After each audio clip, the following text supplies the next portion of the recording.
Hello everybody, I am making a live stream of a game I have been playing for a long time that is known as Neverwinter.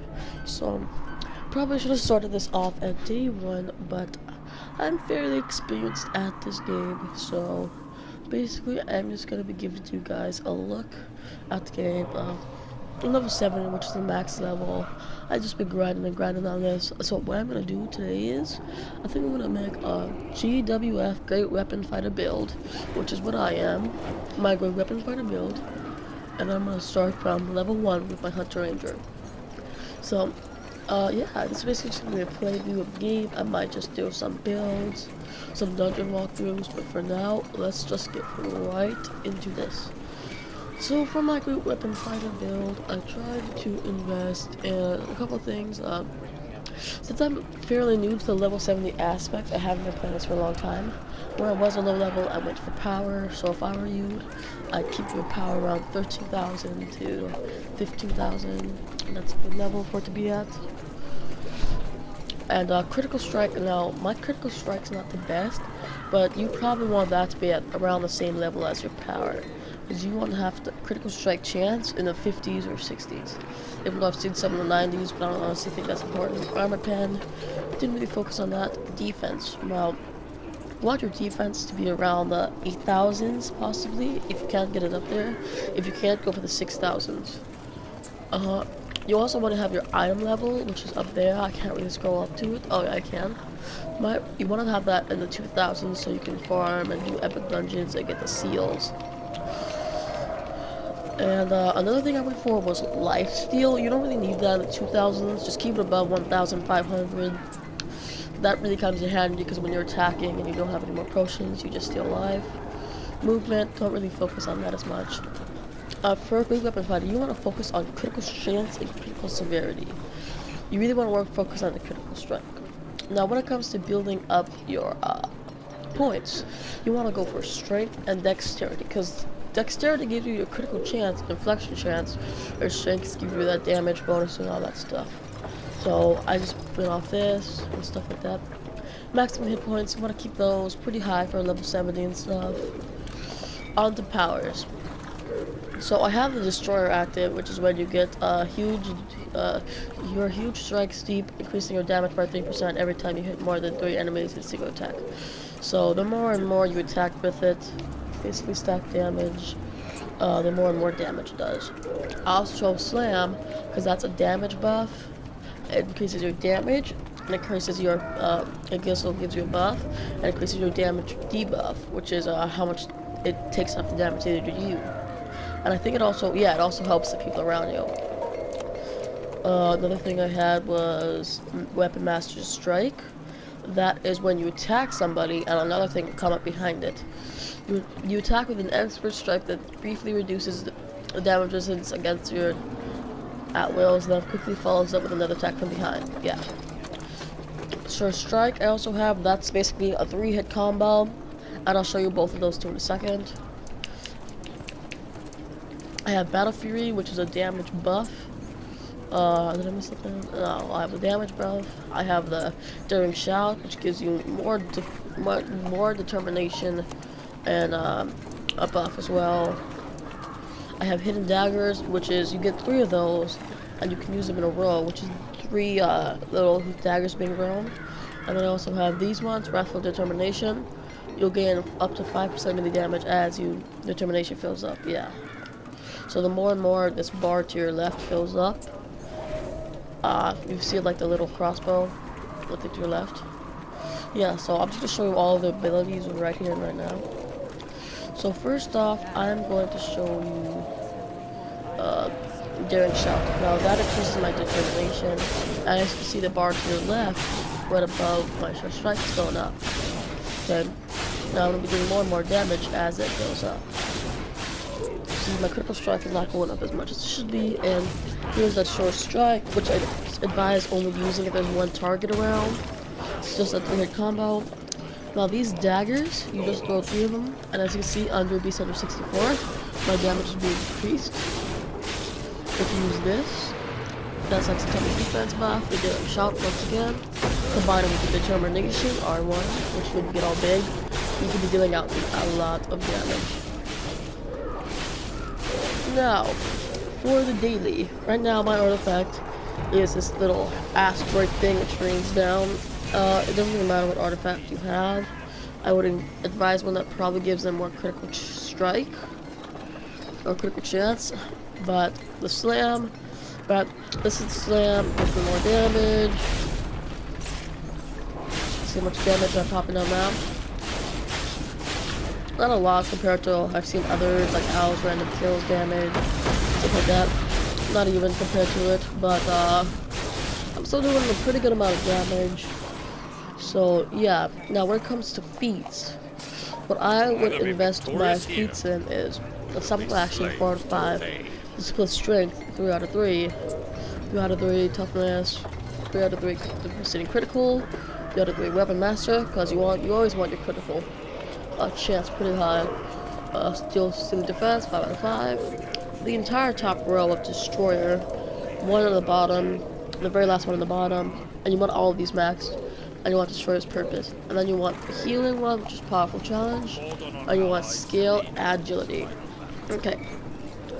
Now for boons, don't go to me for this, because I don't have enough boons. When I do have enough boons, I'll tell you about it. So right now, since I'm basically new to this and stuff, I'm gonna tell you a really easy armor set to get. Now, you get this one from completing the first of the Spin with Rise stuff. You go to campaigns, quests, Elemental Evil. Once you're done with the first part of Elemental Evil, you get this helmet. Okay, and that helmet's decent for a beginning level 70. Okay. But you can get better ones, which I'm going to tell you how to get in a second.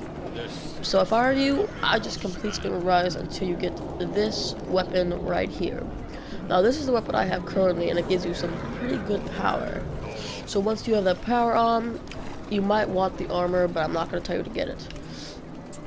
So now once you have that good great elemental great axe, which you should be level 70, level 60 when you start it, level 70 when you edit, maybe level 68 when you start this, because I would advise going to Spin with Rise when you're level 67 or 68, and then going in and jacking stuff up. By the time you get the boons and stuff, it'll be level 70. Okay, so you have this, correct? So once you have the elemental fire axe, which is the thing I currently have, the elemental fire axe, I want to keep on refining it, get that item level to around 130, which would make it a rare. Now for me, I'm gonna tell you, Alliance Assault Caramel. Now you need 600 of these, of the elemental seals, the pretty basic ones. They look like this. See right here. These are the elemental seals of the elements. You need 600 of those. You can get an item level 130, 60,000 max pay points, and 1,187 power. I got the Warboard Execution of Vambraces feat. I got these. I have these. I'm gonna tell you right now how you get all those.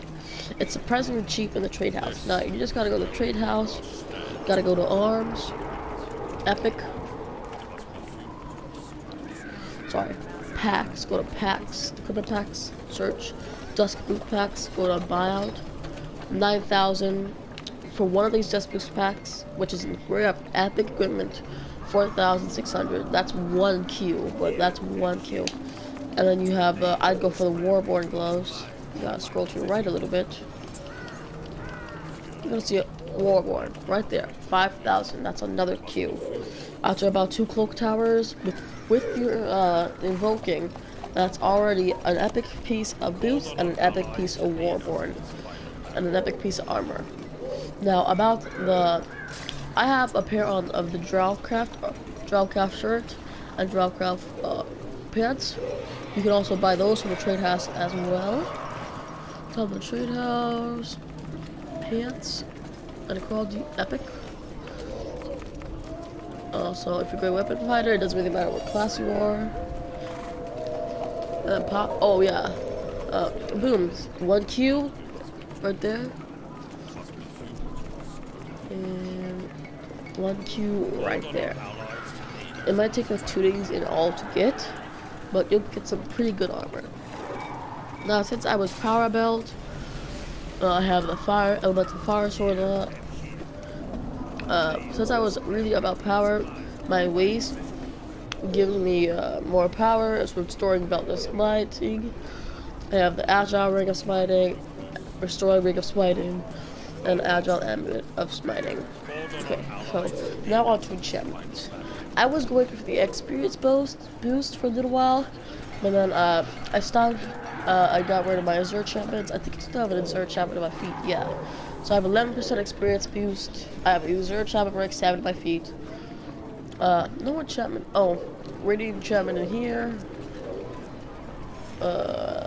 Radiant enchantment in here. Rank 7. Forget where you go to see it. Where you go to see it. Radiant enchantment rank 7. Dark enchantment rank 5. Radiant enchantment rank 6. Dark enchantment 5. You always want to have it at the 5s, because the 5s, that's your common pickup at the cloak tower or stuff like that. Basic use. Rank 6. Rank 6. Dark enchantment. You'll see, because I have a pretty decent lifesteal, so I'm trying to get that experience boost. And that defense up, plus chance, and dark enchantment. So, yeah, that's about it. Mounts, companions and mounts. I would go for Fencer Great Weapon Fighter if you go to the Zen Market. Already there, you go to mounts. It's the Guard Drake. Now, this Guard Drake, it's a little bit of Zen. Not a little bit. But it increases your... No, not the Guard Drake. Which one is it? I forget what it is sometimes. 1000 power, 1000 armor pen. I think it's a heavy ward. No. Heavy howler? Was that it? Yeah, heavy howler. Well, that thing gives you 2000 critical strike, and it looks pretty dope. Right now, I have the basic howler, and that doesn't really have a common power. I just have it for the speed. Now, if you're that desperate for AD to get the shirts and stuff, then I would basically just sell 100 Zen. I wouldn't advise it regularly, but just sell 100 Zen. You get 30,000 AD. Buy 4 pieces of epic gear with it. Now, a real great place to get gear is the trade bar merchant. Now, I have all these lock boxes, right? Now, if you go over here, you'll see that I have like the giant lock box. Give me a second, I thought I had a whole 6-degree new life boxes. And at the bottom of every new life box, lock box, trade bar jackpot. Trade bar jackpot. So what that means is you have to spend money to get keys in the Zen house, in the Zen market. Like you go to Zen market, you got all the keys. You got all these keys for lock boxes, right? And you know, they're kind of cheap, kind of expensive. I don't know. So what you want to do then is you want to go down to the trade bar merchant, and you can get some decent equipment. Yeah, it's actually not better than decent. You can get the Warborn, do this stuff, which is not what I'm telling you to get. If I were you, I would get this stuff. This one right here, it's 80 trade bars. But you can only get trade bars from opening up that stuff. I don't think there's any other way. I would have said the dust braid stuff, but I'm not gonna. Because this one already has higher item level, better stats, you know. So get this one definitely more than any others. Get the Warborn Execution degrees if you can. Get these two because they're also good for PvP. If you're not good for PvP, I would probably choose a Frostborn one. Especially if you spend a lot of time in Bridge, Shardor, and Icewind Dale. And you really want the Frostborn ones. But that's about it. And why is my companion still attacking those? So, for me, that's about the end of this video. If you want to see more builds and stuff, just leave a comment below. Hope you enjoy.